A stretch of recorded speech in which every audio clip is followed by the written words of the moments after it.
வஞ்சர மீன் குழம்பு. ஒரு 4 ஸ்பூன் நல்லெண்ணெய், கடுகு போட்டு பொரிஞ்சதும் ஜீரகம், வெந்தயம் போட்டு பொரிஞ்சதும் பெரிய வெங்காயம் 4 கட் பண்ணி கருவேப்பிலை சேர்த்து போட்டு வதக்கணும்.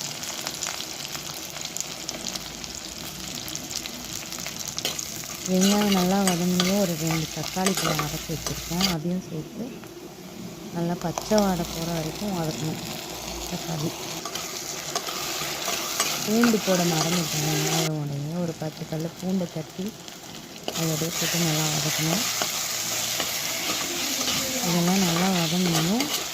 மஞ்சத்தூள் 1/4 டீஸ்பூன், மிளகாத்தூள் ஒரு டீஸ்பூன், மல்லித்தூள் 2 டீஸ்பூன் இதையும் சேர்த்து வதக்கணும். இது வதக்கினதும் அதோடய புளி கரைச்சது கொஞ்சமாக புளி கரைச்சி வச்சதை சேர்த்து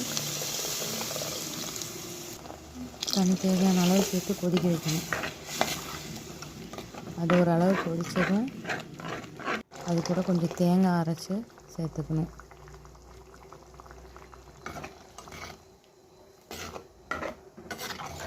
தேவையான அளவு தண்ணியும் சேர்த்து கொதிக்க வச்சுக்கலாம்.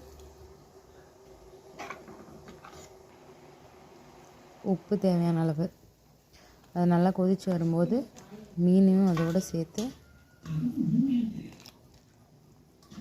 ஒரு 10 நிமிஷம் 7-8 நிமிஷம் கொதிக்க வச்சோம்னா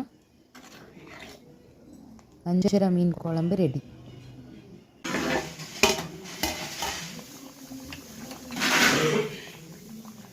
அதுக்கப்புறம் மல்லி இலை தூவி அடுப்பை ஆஃப் பண்ணிடலாம்.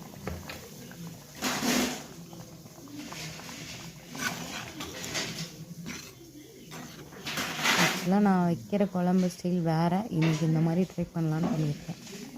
இதுவும் நல்லா தான் இருக்குது. ட்ரை பண்ணி பாருங்கள்.